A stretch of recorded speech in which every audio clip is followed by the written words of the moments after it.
The Willowbrook Community Pool Maintenance Shed had never hosted such an unusual strategy meeting. Karen sat wrapped in a rainbow beach towel that someone had fetched from their car, her hair still dripping onto the concrete floor, while 12 residents stared at her in various states of disbelief and concern. "So let me get this straight," said Dr. Patricia Williams, adjusting her glasses. "You drove your car into the pond because you were trying to block Mrs. Chen from leaving before you could give her a citation." Karen's jaw tightened. "I was attempting to position my vehicle in a way that would facilitate a necessary conversation about community standards. The pond was an unforeseen obstacle." "An unforeseen? Karen, you've lived here for 8 years. You know where the pond is," Bob said, barely containing his laughter. "The sun was in my eyes." Karen snapped, then immediately regretted the defensive tone. She cleared her throat and straightened her shoulders. "What matters now is that we address the underlying issue." Mrs. Chen's parking violation set a dangerous precedent. Janet raised her hand tentatively. Karen. Mrs. Chen left 20 minutes ago. She moved her car right after she saw you." "Well, submarining." Karen's eye twitched. "Then we need to send her a formal letter." "We need to call your insurance company," Dr. Williams said gently, "and maybe a therapist." "I don't need therapy." Karen's voice echoed off the shed walls. "I need this community to take its standards seriously. Do you know what happens to property values when people stop caring about the rules?" The group exchanged glances. This was familiar territory. Karen's speeches about property values, community standards, and the thin line between civilization and chaos. But something felt different today. Maybe it was the pond water still dripping from her designer clothes, or the way her usual commanding presence had been literally deflated, but Karen seemed smaller somehow. "You know what, Karen," said Tom Henderson, who'd been quietly observing from the corner. "I've been thinking about those garden gnomes you mentioned." Karen's head snapped toward him. "What about them?" "I remember when the Johnsons lived in your house. They had a beautiful garden. Messy by your standards, maybe, but their grandkids loved playing in it. There were always kids' bikes in the driveway, chalk art on the sidewalks." Tom's voice softened. It felt alive. "That's exactly the problem," Karen said, but her voice lacked its usual conviction. "Chaos leads to what?" Janet interrupted. "To neighbors actually talking to each other instead of leaving passive-aggressive notes. To kids playing outside instead of being afraid they'll get in trouble for existing." Karen opened her mouth to respond, then closed it. For the first time in 8 years, she didn't have an immediate comeback. The silence stretched uncomfortably until Bob's phone buzzed. He glanced at it and winced. "Karen, you might want to see this." He held up his phone, showing a Facebook post with 43 comments and counting. The post featured a grainy video of Karen's Escalade sliding into the pond, with the caption, "How a President Takes Property Enforcement to New Depths. #Willowbrook Drama." Karen stared at the screen, watching her own image disappear beneath the water again and again as the video looped.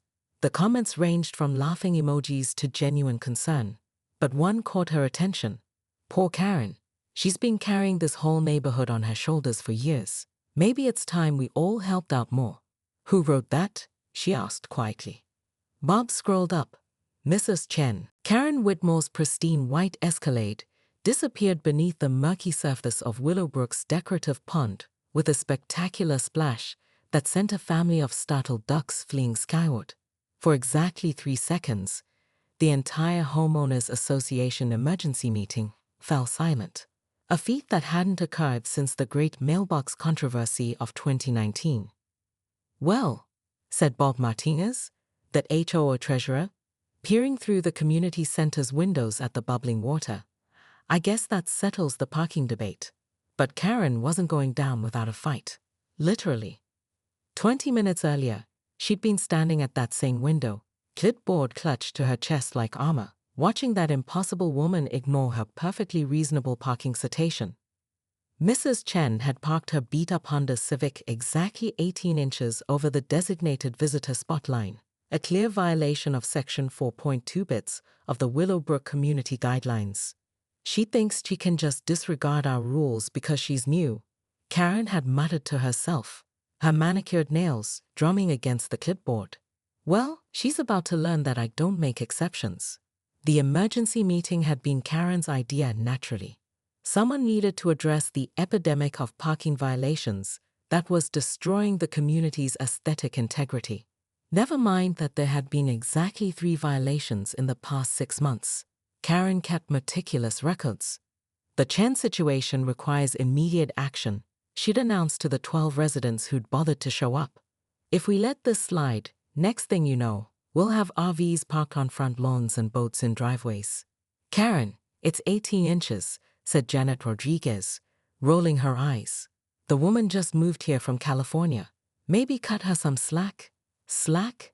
Karen's voice rose to that particular pitch that made small children and nervous adults instinctively step backward. Janet, I've been maintaining the standards of this community for 8 years. 8 years. Do you know what this neighborhood looked like when I moved here? There were garden gnomes, visible from the street. The room had erupted into the usual chaos of voices, some supporting Karen's position, others defending the newcomer. But Karen had stopped listening. Through the window, she could see Mrs. Chen walking to her car, completely oblivious to the passionate debate her parking job had inspired. That's when Karen made the decision that would change everything. I'm going to go talk to her directly, she'd announced, grabbing her keys. Someone needs to explain the rules before this gets out of hand. Karen, wait. Bob had started, but she was already marching toward the door. Now, as her Escalade's roof disappeared beneath the pond's surface with a final defiant club, Karen realized she might have miscalculated. The community center door burst open, and a dozen residents came running, their argument forgotten in the face of this unprecedented spectacle. Karen, Janet called out. Are you okay? But Karen was already wading toward shore, her designer shoes squelching in the mud, her perfectly styled hair dripping pond water. Her clipboard, somehow, remained clutched in her death grip. The parking violation, she gasped, still needs to be addressed. 3 days later, Karen stood at her living room window, watching Mrs. Chen's Honda Civic park in the visitor spot. This time, it was perfectly centered within the lines, not because of fear or intimidation, but because Mrs. Chen had quietly measured the space and adjusted accordingly. Karen's insurance adjuster had been surprisingly sympathetic. Happens more than you'd think, he'd said while filling out the paperwork.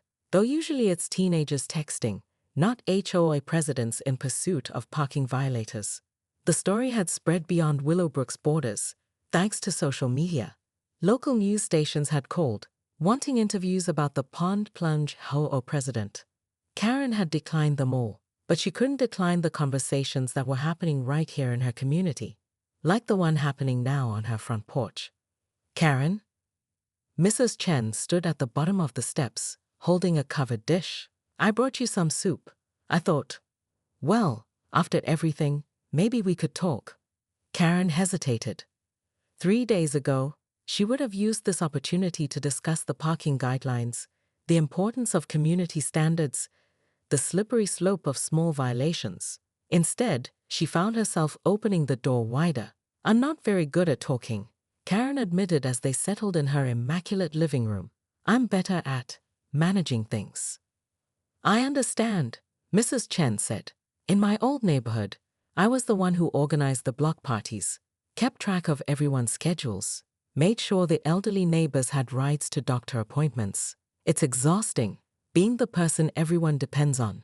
Karen looked around her perfect living room, the carefully arranged throw pillows, the spotless coffee table, the HOA binders organized by year on the bookshelf. I moved here right after my divorce, she said quietly. I needed control, order. Rules made sense when nothing else did. But somewhere along the way, the rules became more important than the people they were supposed to protect. Karen nodded, surprised by how much that simple acknowledgement hurt. I used to bake cookies for new neighbors. I organized the community garden. But then people stopped following the guidelines, stopped caring about, she trailed off. About what? About making this place beautiful, special, worth protecting. Karen's voice was barely above a whisper. I became the bad guy so everyone else could be the good guy. Mrs. Chen set down her teacup. What if we tried something different? Karen raised an eyebrow. Such as, what if instead of enforcing rules, we created reasons for people to want to follow them? What if we made this community so welcoming, so connected, that people naturally wanted to contribute? Karen considered this. The Halloween Decorations Committee disbanded 3 years ago because no one volunteered. What if we restarted it? What if we organized a community cleanup day? What if we turned the next HOA meeting into a potluck where people could actually get to know their neighbors? For the first time in days, Karen felt a spark of her old energy, but it felt different, less desperate, more hopeful. The Johnsons' old garden plot has been empty for 2 years. What if we turned it into a community space? With proper pathways and maybe some benches? And appropriate signage, Karen added, then caught herself. Tasteful signage. Mrs. Chen smiled. I think we can work with tasteful. As Mrs. Chen left, Karen found herself back at the window, but this time she wasn't watching for violations. She was watching for possibilities. The pond had been drained and cleaned, the ducks had returned, along with a new family of turtles that seemed to have appeared from nowhere. Her phone buzzed with a text from Janet. Emergency HOA meeting tomorrow. We need to discuss the budget for fishing your car out of the pond. Also, Mrs. Patterson wants to know if you'd help her plan the Memorial Day block party. Karen stared at the message, then typed back, I'll bring cookies. As she hit send, she caught her reflection in the window, hair still slightly frizzy from the pond water, wearing comfortable clothes instead of her usual HOA president uniform. She looked different. Softer maybe, more human. But the mystery remained. Would the community accept this new version of Karen? And more importantly, could she learn to accept it herself? The answer would have to wait until tomorrow's meeting, where she'd discover whether sometimes the best way to lead was to stop trying to control everything and everyone around you. The pond outside reflected the setting sun, and somewhere in its depths, a few remaining bubbles from her submerged Escalade rose to the surface, as if the water itself was still laughing at the absurdity of it all.